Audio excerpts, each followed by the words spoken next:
Friends, good morning. Welcome back to Kavya ಕಾನ್ಸಸ್ vlog. ಎಲ್ಲರೂ ಹೇಗಿದ್ದೀರಾ? ಎಲ್ಲರೂ ಚೆನ್ನಾಗಿದ್ದೀರಾ ಅಂತ ಅಂದ್ಕೊಳ್ತೀನಿ. ಇದು ಲಾಸ್ಟ್ ಭಾನುವಾರದ ವ್ಲಾಗ್ ಆಗಿರುತ್ತೆ. ನಿನ್ನೆ ಹಿಂದಿನ ದಿನ ಹಬ್ಬ ಆಗಿತ್ತಲ್ವಾ, ಹಾಗೆ ಇವತ್ತು ಸ್ವಲ್ಪ ಸಂಡೇ ಕೂಡ ಇತ್ತು. ದೇವಸ್ಥಾನಕ್ಕೆ ಹೋಗೋಣ ಅಂತ ಪ್ಲ್ಯಾನ್ ಮಾಡಿಕೊಂಡು ಬೆಂಗಳೂರು ಕಡೆ ಹೊರಟಿದ್ದೀನಿ. ನಾವಿವತ್ತು ಮನೆ ಬಿಡೋ ಅಷ್ಟರಲ್ಲಿ ಒಂದು 7 ಗಂಟೆ ಆಗಿತ್ತು. ಡೈಲಿ ನೀವು ನನ್ನ ಕುಕ್ಕಿಂಗ್ ವೀಡಿಯೋಸ್ ಎಲ್ಲ ನೋಡಿ ನಿಮಗೂ ಬೇಜಾರಾಗಿರುತ್ತೆ. ಹಾಗೆ ಸ್ವಲ್ಪ ಹೊರಗಡೆ ಎಲ್ಲ ನೋಡ್ಕೊಂಡು ಬರೋಣ ಬನ್ನಿ ನನ್ನ ಜೊತೆ. ಇನ್ನು ನಾವಿವತ್ತು ಬೆಳಗ್ಗೆ 7 ಗಂಟೆ ಆಯಿತು ಮನೆ ಬಿಡೋಕ್ಕೆ ಅಂತ ಹೇಳಿದ್ನಲ್ವ. ಇನ್ನು ನಾವು ಫಸ್ಟ್ ಹೊರಟಿದ್ದು ಬೆಳಗ್ಗೆ ಬಂಡಿ ಮಹಾಕಾಳಿ ಅಮ್ಮ ದೇವಸ್ಥಾನಕ್ಕೆ, ಗವಿಪುರ ಗುಟ್ಟಳ್ಳಿಲಿರೋ ದೇವಸ್ಥಾನ. ಈ ದೇವಸ್ಥಾನ ಪರಿಚಯ ನಿಮಗೆಲ್ಲ ಆಲ್ಮೋಸ್ಟ್ ಇದ್ದೇ ಇರುತ್ತೆ. ನನಗೆ ಗೊತ್ತಿರೋ ಹಾಗೆ ಡೈರೆಕ್ಟ್ ಗರ್ಭಗುಡಿಗೆ ಅಮ್ಮನ ಮುಟ್ಟಿ ನಮಸ್ಕಾರ ಮಾಡ್ಕೊಳ್ಬೋದಂತ ಒಂದೇ ಒಂದು ದೇವಸ್ಥಾನ ಅಂದರೆ ಬಂಡೆ ಮಹಾಕಾಳಿ ಅಮ್ಮನ ದೇವಸ್ಥಾನ. ಯಾಕೆಂದರೆ ಇಲ್ಲಿ ಪ್ರತಿದಿನ ಅಮ್ಮನ ಪಾದ ಮುಟ್ಟಿ ನಮಸ್ಕಾರ ಮಾಡಿಕೊಂಡು ಅಮ್ಮಗೆ ಅಭಿಷೇಕ ಮಾಡ್ತಾರಲ್ವ, ಆ ನೀರು ಕೂಡ ಹಾಕಿಸ್ಕೊಂಡು ಬರ್ಬೋದು. ಇನ್ನು ನಾವಿಲ್ಲಿ ಬರೋ ಅಷ್ಟರಲ್ಲಿ ಕರೆಕ್ಟಾಗಿ ಅಭಿಷೇಕ ಟೈಮ್ ಕೂಡ ಆಗಿತ್ತು. ಹಾಗೆ ಕ್ಯೂನಲ್ಲಿ ಕುತ್ಕೊಂಡಿದ್ವಿ.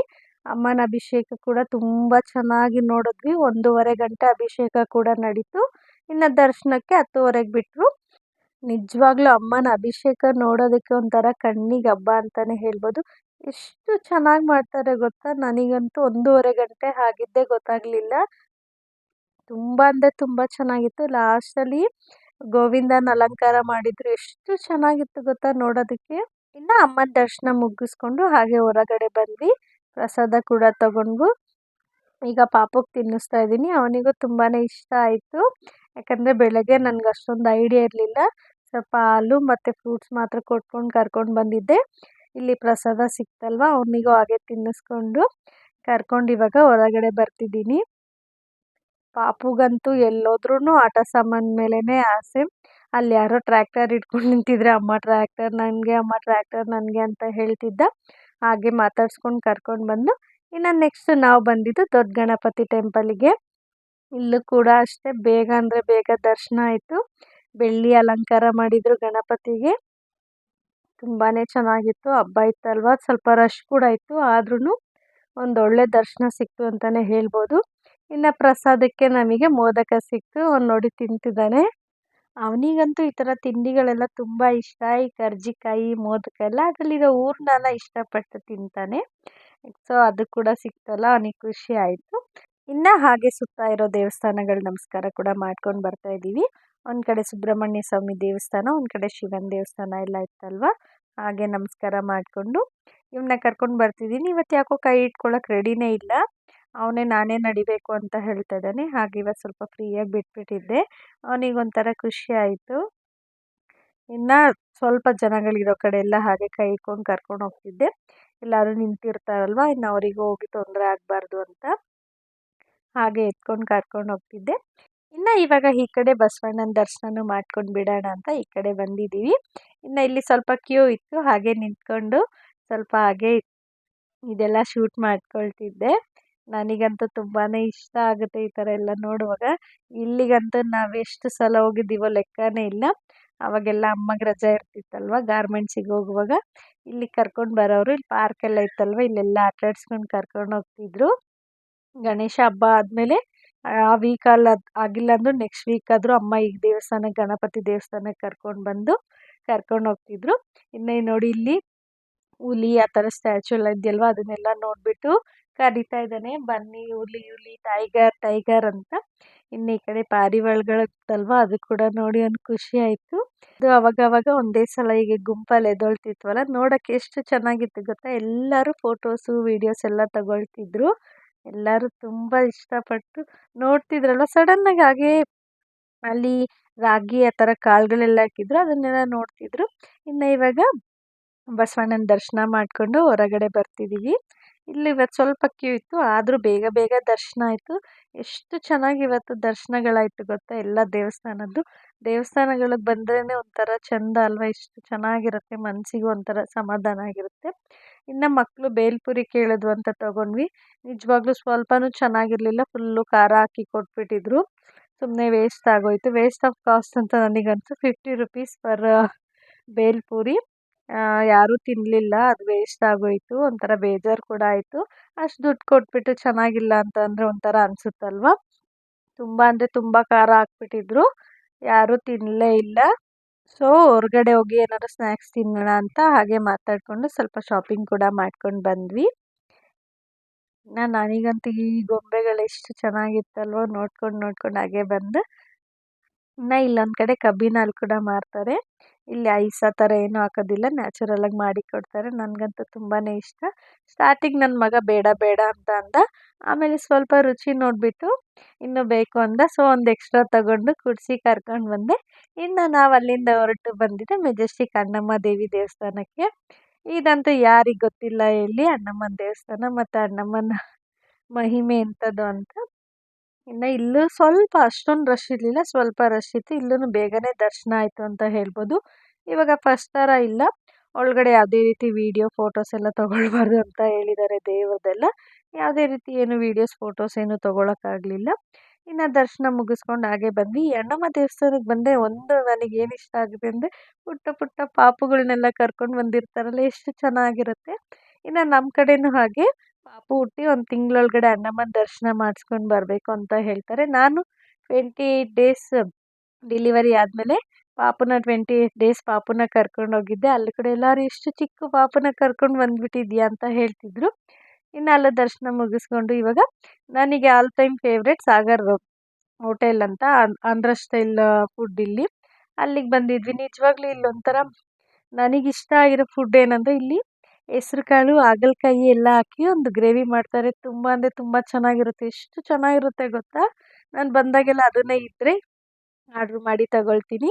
ಇನ್ನು ಎಲ್ಲರೂ ಊಟ ಮುಗಿಸ್ಕೊಂಡು ಹಾಗೆ ಮಾತಾಡ್ಕೊಳ್ತಾ ಬರ್ತಿದ್ದೀವಿ. ಇನ್ನು ನನಗೆ ಪಾಪುಗೆ ಸೇರಿಸಿ ರೋಟಿ ಮಿನಿ ಮೀಲ್ಸ್ ತೊಗೊಂಡಿದ್ದೆ. ಅದಕ್ಕೆ ಆ ಗ್ರೇವಿ ಕೊಟ್ಟಿದ್ದಿದ್ದು ತುಂಬ ಅಂದರೆ ತುಂಬ ಚೆನ್ನಾಗಿತ್ತು. ಪಾಪುಗೂ ರೈಸ್ಗೆ ಅದರಲ್ಲೇ ತಿನ್ನಿಸ್ದೆ ರೈಸ್ನ, ಅವನು ಇಷ್ಟಪಟ್ಟು ತಿಂದ. ಇನ್ನು ಊಟ ಎಲ್ಲ ಮುಗಿಸ್ಕೊಂಡು ಹಾಗೆ ಆಟೋಲಿ ಇವಾಗ ನಾವು ಬಂದಿದ್ದು ಕಬ್ಬನ್ ಪಾರ್ಕಿಗೆ. ನಾನಂತೂ ಎಷ್ಟೋ ವರ್ಷಗಳಾಗೋಗ್ಬಿಟ್ಟಿತ್ತು ಕಬ್ಬನ್ ಪಾರ್ಕ್ ಕಡೆ ಬಂದು. ಅಮ್ಮ ಆವಾಗ ಕರ್ಕೊಂಡು ಬರ್ತಿದ್ರು, ಅದಾದಮೇಲೆ ನಾವು ಬಂದೇ ಇಲ್ಲ. ಇನ್ನು ಇವತ್ತು ಬಂದ್ವಲ್ಲ, ಹಾಗೆ ನಾನು ನಮ್ಮ ಅಕ್ಕ ಮಗಳು ಈ ಥರ ಓಡ್ಕೊಂಡು ನನ್ನನ್ನು ಮುಟ್ಸೋ ಆಟ ಆಡ್ತಿದ್ವಿ. ಹಾಗೆ ಸ್ವಲ್ಪ ಆಟಾಡ್ಕೊಂಡು ಎಷ್ಟು ದೂರ ನಡ್ಕೊಂಡೇ ಬಂದುಬಿಟ್ವಿ. ನನ್ನ ಮಗ ಅಂತೂ ಇವತ್ತು ಫುಲ್ಲು ಖುಷಿ ಆಗಿಬಿಟ್ಟಿದ್ದ. ಅವ್ನಿಗೆ ಎತ್ಕೊಳ್ಳೋದಕ್ಕೆ ಬೇಡ ಬೇಡ ಅಂತ ಹೇಳ್ತಿದ್ದ, ಅಮ್ಮ ನಾನೇ ನಡಿತೀನಿ ಅಂತ. ಆದರೂ ಅಷ್ಟು ದೂರ ನಡೆಸಿದ್ರೆ ಪಾಪ ಸರಿ ಹೋಗಲ್ಲ ಅಂತ ಸ್ವಲ್ಪ ದೂರ ಎತ್ಕೊಳ್ಳೋದು, ಸ್ವಲ್ಪ ದೂರ ಈ ಥರ ಆಟಾಡ್ಸ್ಕೊಂಡು ಕರ್ಕೊಂಡು ಬರೋದು. ಇನ್ನು ಯಾರೂ ಅವನ್ನ ಮುಟ್ಬಾರ್ದು, ಅವನೇ ಕ್ಲೀನಾಗಿ ನಡ್ಕೊಂಡು ಹೋಗಬೇಕು. ನೋಡಿ ಎಷ್ಟು ದೂರ ನಡ್ಕೊಂಡು ಹೋಗ್ಬಿಡ್ತಿದ್ದ. ನಾನಂತೂ ಓಡೋಡಿ ಹಿಡ್ಕೊಂಡು ಬರ್ತಿದ್ದೆ. ಇನ್ನು ಹಾಗೆ ನಡ್ಕೊಂಡು ಬರುವಾಗ ನನಗಿಲ್ಲಿ ಕಾಣಿಸಿದ್ದು, ನಾನೆಲ್ಲೋ ಡಾಲ್ ಇಟ್ಟು ಫೋಟೋ ಶೂಟ್ ಮಾಡ್ತಿದ್ದಾರೆ ಅಂತ ಅಂದ್ಕೊಂಡ್ಬಿಟ್ಟೆ. ಆ ಮುದ್ದು ಪಾಪುನ ಕೂರಿಸ್ಬಿಟ್ಟು ಫೋಟೋ ಶೂಟ್ ಮಾಡ್ತಿದ್ರು. ನನಗೆ ಎಷ್ಟು ಖುಷಿ ಆಗೋಯ್ತು. ದೂರದಿಂದ ನೋಡುವಾಗ ಡಾಲ್ ಥರನೇ ಇತ್ತು ಆ ಪಾಪು. ಹಾಗೆ ನೋಡ್ಕೊಂಡು ಅದನ್ನು ಕೂಡ ಒಂದು ಕ್ಲಿಪ್ ತಗೊಂಡೆ. ಇನ್ನು ಹಾಗೆ ಎಲ್ಲರೂ ಮಾತಾಡ್ಕೊಂಡು ಹಾಗೆ ಬರ್ತಿದ್ವಿ. ಇನ್ನು ಇಲ್ಲೊಂದು ಕಡೆ ಫ್ರೆಂಡ್ಸ್ ಎಲ್ಲ ಸೇರಿದ್ರು ಅನಿಸುತ್ತೆ. ಹಾಗೆ ಮ್ಯೂಸಿಕ್ ಎಲ್ಲ ಮಾಡಿಕೊಂಡು ಸೆಲೆಬ್ರೇಟ್ ಮಾಡ್ತಿದ್ರು. ಅದು ಕೂಡ ಒಂದು ಕ್ಲಿಪ್ ತಗೊಂಡೆ. ಇನ್ನು ಇವಾಗ ನಾವು ಎಂಟ್ರಿ ಆಗಿದ್ದು ಬಾಲ್ ಭವನ್ಗೆ. ಇಲ್ಲಿ ಪರ್ಸನ್ಗೆ 20 ರುಪೀಸು, ಬಿಲೋ 10 ಇಯರ್ಸ್ ಮಕ್ಕಳಿಗೆ ಫ್ರೀ ಎಂಟ್ರಿ ಅಂತ ಅನಿಸುತ್ತೆ. ನನ್ನ ಅಕ್ಕನ ಮಗಳಿಗೆ ಚಿಕ್ಕವಳಿಗೆ ತಗೊಳ್ಳಿಲ್ಲ. ಇನ್ನು 4 ಜನಕ್ಕೆ 80 ರುಪೀಸ್ ಆಯಿತು. ಇನ್ನು ಒಳಗಡೆ ಎಂಟ್ರಿ ಆಗ್ತಿದ್ವಲ್ಲ, ನನ್ನ ಮಗ ಅಂತಪ್ಪ ಎಷ್ಟು ಖುಷಿ ಆಗಿಬಿಟ್ಟ. ಈ ಡ್ರಾಯಿಂಗ್ಸ್ ಇಲ್ಲೆಲ್ಲ ಮಾಡಿದ್ರಲ್ಲ ಪೇಂಟಿಂಗ್ಸ್ ಎಲ್ಲ ನೋಡಿಕೊಂಡು. ಇನ್ನು ಒಳಗೆ ಎಂಟ್ರಿ ಆಗೋದೇ ತಡ, ಈ ಕಡೆ ಬ್ರೇಕ್ ಡ್ಯಾನ್ಸ್ ಇತ್ತಲ್ವ, ಅಮ್ಮ ನಡಿ ಹೋಗೋಣ ಅಂತಿದ್ದೆ. ಬಟ್ ಆಲ್ಮೋಸ್ಟ್ ತುಂಬಾ ಟೈಮ್ ಆಗೋಗ್ಬಿಟ್ಟಿತ್ತು. ಅಂದರೆ 5:30 ಆಗೋಗಿತ್ತು. ನಾವೊಂದು 6:15 6:30ಗೆ ಹೊರಗೆ ಹೋಗೋಣ ಅಂತ ಅಂದ್ಕೊಂಡು ಪ್ಲ್ಯಾನ್ ಮಾಡ್ಕೊಂಡು ಬಂದಿದ್ದು. ಇನ್ನು ಆಟಾಡ್ಸೋಣ ಅಂತ ಹೇಳಿಬಿಟ್ಟು ಒಳಗಡೆ ಬಂದು ಆಟಾಡಿಸ್ತಿದ್ದೀನಿ ಇವಾಗ. ಇನ್ನು ಇಲ್ಲಿ ಟ್ರೈನ್ ಕೂಡ ಚೆನ್ನಾಗಿ ಇರುತ್ತಲ್ವ, ಟ್ರೈನಿಗೆಲ್ಲ ಟಿಕೆಟ್ ಕ್ಲೋಸ್ ಆಗಿತ್ತು. ಅಂದರೆ ಟೈಮ್ ಆಗೋಗ್ಬಿಟ್ಟಿತ್ತಲ್ವ. ಇನ್ನು ನೆಕ್ಸ್ಟ್ ಟೈಮ್ ಕರ್ಕೊಂಡು ಬರೋಣ ಅಂತ ನಾನು ನಮ್ಮ ಅಕ್ಕ ಮಾತಾಡಿಕೊಂಡು ಇವಾಗ ಇರೋದ್ರಲ್ಲೇ ಆಟಾಡಿಸ್ತಿದ್ವಿ. ಸ್ಟಾರ್ಟಿಂಗ್ ಕರ್ಕೊಂಡು ಹೋದೆ, ಅವನಿಗೊಂಥರ ಭಯ ಆಗೋಯ್ತು. ಈ ಥರದಲ್ಲಿ ಅವ್ನು ಇನ್ನೂ ಆಟಾಡಿರಲಿಲ್ಲ. ಆಟಾಡೋದು ಬೇಡ ಅನ್ನೋ ಥರ ಆಟಾಡ್ತಿದ್ದ. ನನ್ನ ಅಕ್ಕನ ಮಗಳು ಚಿಕ್ಕವಳು ಹೋಗ್ತಿದ್ದಂಗೆ ಅವನು ಸ್ವಲ್ಪ ಹೆದ್ರ್ಕೊಂಡು ಬರ್ತಿದ್ದ. ನಾನು ಯಾವಾಗ ಬರ್ತಾನೆ ಅಂತ ಕೆಳಗಡೆ ವೆಯ್ಟ್ ಮಾಡ್ತಿದ್ದೀನಿ. ಅವ್ನು ಬರಲೇ ಇಲ್ಲ, ಅಲ್ಲೇ ಮೇಲೇನೆ ಸ್ಟಕ್ ಆಗೋಗ್ಬಿಟ್ಟಿದ್ದ. ಎಲ್ಲರೂ ಅವನನ್ನು ಕರಿತಾ ಇದ್ದಾರೆ, ಯಾರು ಅವ್ನು ಬರಲೇ ಇಲ್ಲ. ಕೊನೆಗೆ ನಾನು ವೆಯ್ಟ್ ಮಾಡಿ ಈ ಕಡೆ ಅವಳನ್ನ ಕರ್ಕೊಂಡೇ ಬಂದುಬಿಟ್ಲು. ನಾನಿಲ್ಲಿ ಕೆಳಗಡೆ ವೆಯ್ಟ್ ಮಾಡ್ತಿದ್ದೀನಿ ನನ್ನ ಮಗ ಬರ್ತಿದ್ದಾನೆ ಅಂತ. ಇನ್ನು ಈ ಕಡೆ ಇದ್ರಲ್ಲಿ ಆಡಕ್ಕೆ ಬಂದ. ಇವನಿಗೆ ಇದ್ರಲ್ಲೊಂದು ಸ್ವಲ್ಪ ಭಯ ಆಯಿತು. ಬಟ್ ಅವನಿಗೆ ಆಲ್ ಟೈಮ್ ಫೇವ್ರೆಟ್ ಜಾರಬಂಡಿ. ಇದಂದರೆ ಎಷ್ಟು ಖುಷಿಯಾಗಿ ಆಡ್ತಾನಂದರೆ ಅಷ್ಟು ಖುಷಿಯಾಗಿ ಆಡ್ತಾನೆ. ನನಗಂತೂ ಎತ್ತಿ ಇಳಿಸಿ ಸಾಕಾಗೇ ಬಿಡ್ತು ಇದ್ರಲ್ಲಿ ಆಟ. ಇದು ಮಾತ್ರ ಅವನಿಗೆ ಇಷ್ಟಪಟ್ಟು ಆಟ ಆಡ್ತಾನೆ. ನೋಡಿ ಎಷ್ಟು ಖುಷಿ ಅವನ ಮುಖದಲ್ಲಿ. ನನಗಂತೂ ಈ ಥರ ಮಕ್ಕಳು ಖುಷಿಯಾಗಿರೋದು ಇಷ್ಟ ಆಗುತ್ತೆ. ಇನ್ನು ಈ ಕಡೆ ಅಕ್ಕ ಕೂಡ ಅವ್ರ ಮಕ್ಕಳನ್ನ ಆಟ ಆಡಿಸ್ತಾ ಇದ್ದಾಳೆ. ಇನ್ನು ಟ್ರೈನ್ ಹೋಗೋದು ನೋಡಿ ಅವ್ನಿಗೆ. ನಾನು ಟ್ರೈನ್ ಬರೋದು ಬೇಡ ಆ ಟೈಮಿಗೆ ಅಂತ ಅನ್ಕೊಂಡ್ರೆ ಕರೆಕ್ಟಾಗಿ ಟ್ರೈನ್ ಬಂತು. ಅಮ್ಮ ನಡಿ ಟ್ರೈನಿಗೆ ಅಂತ ಅಳ್ತಿದ್ದ. ಆಮೇಲೆ ಸಮಾಧಾನ ಮಾಡಿಸಿ ನೋಡಿ ಈ ಕಡೆ ನಮ್ಮ ಅಕ್ಕ ಕರ್ಕೊಂಡು ಬಂದ್ಲು ಇವರಿಬ್ರು ಆಡೋ ಕಡೆ. ಇನ್ನು ಇಲ್ಲೊಂದು ಪಾಪು ಆಟ ಆಡ್ತಿದ್ದ. ಅವಾಗ ಅವ್ನ ಪಾಪು ಜೊತೆನೂ ಆಟ ಆಡಿಸಿ ನೋಡಿ ಇಲ್ಲಿ ಮೇಕೆ ಇದೆ, ಅದು ಕೂಡ ಅವ್ನು ಬಿಟ್ಟಿಲ್ಲ. ಅವನಿಗೇನೋ ಸ್ವಲ್ಪ ಅನಿಮಲ್ಸ್ ಬಗ್ಗೆ ಇಂಟ್ರೆಸ್ಟ್ ಜಾಸ್ತಿ ಇದೆ. ಅವ್ನು ಯಾವ ಅನಿಮಲ್ಸ್ ನೋಡಿದ್ರು ಅದ್ರ ಕರೆಕ್ಟಾಗಿ ಐಡೆಂಟಿಫೈ ಮಾಡಿ ಹೇಳ್ತಾನೆ. ಇನ್ನು ಅದು ಕೂಡ ನೋಡಿ ಮೇಕೆ ಅಂತ ಹೇಳ್ತಿದ್ದ. ಇನ್ನು ಆಟ ಎಲ್ಲ ಆಡಿಸ್ಕೊಂಡು ನಾವು ಇವಾಗ ಎಕ್ಸಿಟ್ ಆಗ್ತಿದ್ದೀವಿ. ಇನ್ನು ಎಲ್ಲಿ ನೋಡಿದ್ರು ಅವನಿಗೆ ಹೇಳಿದ್ನಲ್ಲ ಫಸ್ಟೇ ಟಾಯ್ಸ್ ಅಂತ ಅಳ್ತಿದ್ದ. ನನಗೇನೋ ಅಲ್ಲಿ ಅಷ್ಟೊಂದು ಅಂದರೆ ಅವನಿಗೆ ಯೂಸ್ ಆಗೋವಂಥ ಟಾಯ್ಸ್ ಯಾವುದೂ ಇರಲಿಲ್ಲ. ಇನ್ನು ಹಾಗೆ ನೈಸ್ ಮಾಡಿ ಕರ್ಕೊಂಡು ಬಂದು ಇನ್ನು ಬರ್ತಾ ಈ ಕಡೆ ಕಡಲೆ ಬೀಜ ತಗೊಂಡೆ. ಎಷ್ಟು ಚೆನ್ನಾಗಿರುತ್ತೆ ಇದು, ಹಾಗೆ ಹುರಿದು ಕೊಡ್ತಾರಲ್ವ. ಇನ್ನು ಬಸ್ಸಿಗೆ ವೆಯ್ಟ್ ಮಾಡಿಕೊಂಡು ಅವನಿಗೆ ಕೂಡ ಕಡಲೆ ಬೀಜ ಕೊಡ್ತಿದ್ದೆ. ಇನ್ನು ಅಲ್ಲಿಂದ ನಾವು ಡೈರೆಕ್ಟ್ ಮಾರ್ಕೆಟಿಗೆ ಬಂದ್ವಿ. ನಮ್ಗೆ ಇಲ್ಲಿಂದ ಆನೇಕಲ್ಲಿಗೆ ಬಸ್ ಸಿಗುತ್ತಲ್ಲ, ನೋಡಿ ಎಲ್ಲರೂ ಫೇಸ್ ಟಯರ್ಡ್ ಆಗಿಬಿಟ್ಟಿದೆ. ಇನ್ನು ಬಂದು ಸ್ವಲ್ಪ ಫ್ರೆಶ್ ಅಪ್ ಆಗಿ ನಾವು ಗಣಪತಿನ ನೋಡೋಕೆ ಹೋಗ್ತಿದ್ವಿ. ಕರೆಕ್ಟಾಗಿ ಮಹಾಮಂಗಳಾರತಿ ಟೈಮ್ಗೆ ಹೋಗ್ತಾ ಇದ್ದೀವಿ. ನನಗಂತೂ ಈ ಲೈಟಿಂಗ್ಸ್ ಎಲ್ಲ ನೋಡಿ ತುಂಬಾ ಎಂಜಾಯ್ ಮಾಡಿದೆ. ನನ್ನ ಮಗ ಕೂಡ ತುಂಬಾ ಇಷ್ಟ ಆಗ್ತಿತ್ತು. ಅದಕ್ಕೆ ಗಣಪತಿ ಇರೋ ಅಷ್ಟು ದಿನ ಏರಿಯಾದಲ್ಲಿ ಹೋಗಿ ಡೈಲಿ ದರ್ಶನ ಮಾಡ್ಕೊಂಡು ಬರೋಣ ಅಂತ ಮೊದಲೇ ಫಿಕ್ಸ್ ಆಗಿಬಿಟ್ಟಿದ್ದೆ. ಅದಕ್ಕೆ ಅಲ್ಲಿಂದ ಬಂದು ಕೂಡ ರೆಡಿಯಾಗಿ ಗಣಪತಿನ ಹೋಗಿ ದರ್ಶನ ಮಾಡಿಕೊಂಡು ಪ್ರಸಾದ ತಗೊಂಡು ಬಂದೆ. ಇನ್ನು ಮನೆಗೆ ಬಂದು ಪಾಪುಗೆ ಇವಾಗ ಸರಿ ಮಾಡಿಕೊಡ್ತಾ ಇದ್ದೀನಿ. ಇವತ್ತಂತೂ ನನ್ನ ಮಗ ತುಂಬಾ ಎಂಜಾಯ್ ಮಾಡ್ದ. ಈ ಥರ ಯಾವಾಗ ನಮ್ಮ ಕೈಲಾಗುತ್ತೋ ಆವಾಗ ಮಕ್ಕಳನ್ನ ಹೊರಗೆ ಕರ್ಕೊಂಡು ಹೋದರೆ ಅವ್ರಿಗೆ ಕೂಡ ಒಂಥರ ಖುಷಿ ಆಗುತ್ತೆ. ಅವ್ನು ಇವತ್ತಂತೂ ತುಂಬಾ ಎಂಜಾಯ್ ಮಾಡ್ದ. ಮತ್ತು ಅವಾಗವಾಗ ದೇವಸ್ಥಾನಗಳ ದರ್ಶನ ಮಾಡಿಸ್ತಿದ್ರೆ ಅವ್ರಿಗೆ ಕೂಡ ಎಲ್ಲ ದೇವ್ರ ಬಗ್ಗೆ ಎಲ್ಲ ಗೊತ್ತಾಗುತ್ತಲ್ವ ಅಂತ ಇವತ್ತು ದೇವಸ್ಥಾನಕ್ಕೂ ಕರ್ಕೊಂಡೋಗಿದ್ದೆ. ಹಾಗೆ ಆಟ ಆಡಿಸ್ಕೊಂಡು ಕೂಡ ಕರ್ಕೊಂಡು ಬಂದೆ. ಅವನಿಗಂತೂ ತುಂಬಾ ಇಷ್ಟ ಆಯಿತು. ಮತ್ತು ಇವತ್ತೆಲ್ಲ ದೇವಸ್ಥಾನದಲ್ಲೂ ದೇವರುಗಳ ದರ್ಶನ ಅಂತೂ ತುಂಬಾ ಚೆನ್ನಾಗಾಯಿತು. ಇನ್ನು ಇವತ್ತಿನ ವ್ಲಾಗ್ ಕೂಡ ಇಷ್ಟೇ. ನಿಮ್ಗೆ ಈ ವ್ಲಾಗ್ ಇಷ್ಟ ಆಗಿದ್ರೆ ಒಂದು ಲೈಕ್ ಮಾಡಿ.